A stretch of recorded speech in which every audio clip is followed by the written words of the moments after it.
اگر میری بیٹی مجھے کہہ دے کہ مجھے یہاں شادی نہیں کرنی تو وہ میری نافرمان نہیں، اس نے شریعت کا حق استعمال کیا ہے۔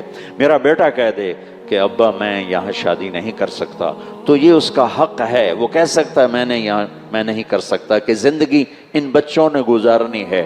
ہم اپنی رائے مسلط کر دیتے ہیں، نہیں بس ایتھے ہی کرنی ہے۔ خاص طور پر ہمارے دیہاتوں میں بچی تو گائے کی طرح ہے، جدھر اس کو رسی سے باندھ دو وہ بیچاری بندھ جاتی ہے۔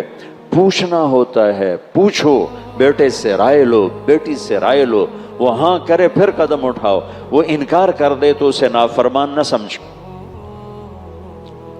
اور قوم نہ دیکھو، جوڑ دیکھو، جوڑ جہاں بنے وہاں شادی کر دو۔ میرے نبی نے اپنی خاندان میں بھی کی، حضرت عائشہ، حضرت ام سلمہ، حضرت ام حبیبہ، حضرت خدیجہ، حضرت حفصہ، حضرت زینب، اور اپنے قوم میں کی حضرت جویریہ، حضرت میمونہ، یہ اپنی قوم ہے، پہلے خاندان کی ہیں پھر قوم ہے، پھر قوم سے باہر کی حضرت صفیہ، یہودی قبیلے بنو قریظہ میں سے ہیں، آپ نے ان سے شادی فرمائی، اور ان بتوں کو پاش کیا کہ رشتوں میں مناسبت دیکھو، یہ نہ دیکھو کہ بس ہم چنیوٹیاں جی کرنا ہے اور ہم میمن میں ہی کرنا ہے، یہ نہ دیکھو، یہ دیکھو کہ جوڑ ہے کہ نہیں ہے۔ جوڑ ہے تو اپنوں میں ہو تو سب سے اچھی بات، اپنوں میں نہ ہو تو قوم نہ دیکھو، پھر جوڑ دیکھو، مناسبت دیکھو۔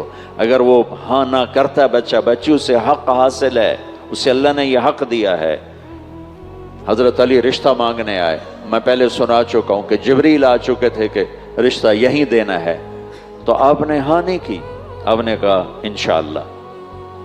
حضرت علی نے کہ رشتے فرمایا انشاءاللہ، اور اٹھ کے چلے گئے۔ صحابہ نے پوچھا حضرت علی سے کیا ہوا؟ کہا انکار ہو گیا۔ کہا انکار کیسے؟ کہ کچھ بولے ہی نہیں۔ تو عبد الرحمن بن عوف نے پوچھا کچھ بولے تھے؟ کہا انشاءاللہ کہا تھا۔ کہا پھر مبارک ہو گیا۔ نبی کا انشاءاللہ ہاں ہی ہوتا ہے۔ یہ کیوں نہیں کہا ہاں ٹھیک ہے مجھے منظور ہے؟ جبریل آئے بیٹھے ہیں کہ یہیں رشتہ کرنا ہے، پھر آپ کہہ رہے ہیں انشاءاللہ، اللہ کی قسم ہمیں سبق سکھانے کے لیے تھا۔ آپ گھر گئے اور اپنی بیٹی کو بلایا کہ بیٹی فاطمہ، علی کا رشتہ آیا ہے، ہاں کر دوں؟ اللہ اکبر، کیا خیال ہے؟